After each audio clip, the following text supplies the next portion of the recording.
In this video we're going to have a look at my 18-year-old Casio Pro Trek PRG 60T. We are as usual in the middle of Dartmoor. I recorded this on Dartmoor, but unfortunately I forgot to turn the sound on the microphone, so I'm dubbing over it at home. On the front screen here you can see at the top it says water resistant to 100 meters, although because I've had to recently change the battery and I've not put the rubber gasket back in, I would not be getting this anywhere near any water. This watch is a triple sensor barometer, compass, altimeter, and of course it has a thermometer built in as well. Top you have the day, the month, and the date.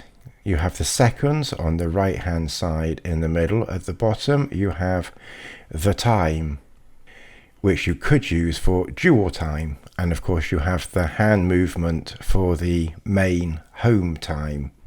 On the left hand side there is a P to indicate PM. As you can see, looking at the case, it has been worn extensively with a dirty great scratch on the screen at the 3 o'clock. Here we can see my brand new Mudmaster G-Shock GWG 2000, and of course down the bottom you have an LMH to indicate battery, low, medium, high battery power. So this is an 18-year-old solar powered Pro Trek. When we press bottom left, that brings us to the recall screen, which you would use for memory. Press it again, you have the alarm function, and press it again and you have the stopwatch. Press bottom right, that starts the stopwatch. Top right split, top right again, set it running. Bottom right stops it, top right resets it. And then we press bottom left, that takes us to the handset department. Press top left, the dual time flashes, and we're ready to set the hand movement. Hold top left and bottom right, and we can get the hands to move, and that's how you change the time. It's not quick and you can't go backwards. Top left, that stops the dual time from flashing, and you come out of the handset department for changing the hands, and you're back to the main home screen. Press the top left button, and that is how you can now change the hour, minutes, seconds, year, month, and date. Here if we press the top right for the barometer, and the bottom you can see the barometer in Hewlett Pascals, which is effectively the same as millibars, and of course at the top you have a little graph indicating that the pressure was steady, dropped a bit, and then leveled back off again. Whilst in barometer setting, press the top right button again and it will give the temperature. To get the best results with the thermometer, don't wear it or touch it, just put it down and let it register the correct temperature.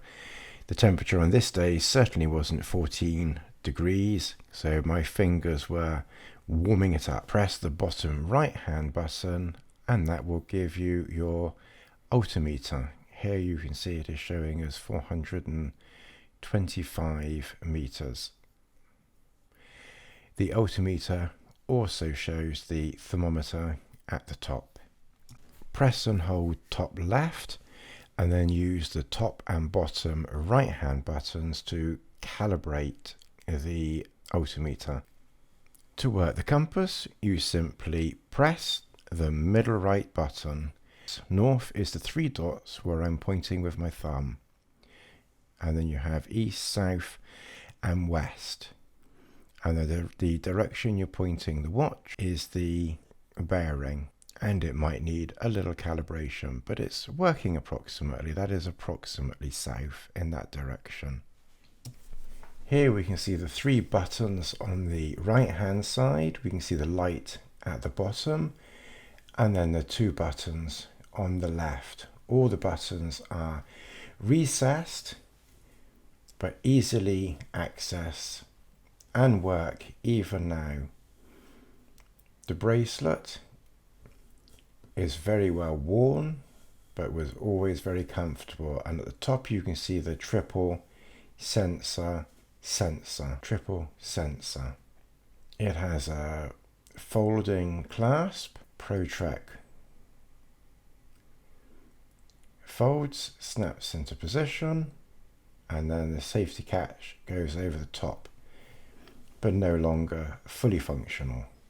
I hope that you have enjoyed this little excursion around this Casio Pro Trek from many years ago, and it just goes to show that even though we're buying our G-Shocks now with triple sensors this and triple sensors that, we're solar, this is not new, this is not modern technology. I've had this technology in this watch from 18 years ago. Please like, subscribe, share, hit the notification button, and if you have watched this video to the very end, then you more than anyone has helped this channel to grow, because that is good for the YouTube analytics. And here you can just quickly see the watch on my wrist. It still fits my wrist even 20 years later. It's a bit tight now, a bit fat now, but it still fits. It's a good, comfortable watch.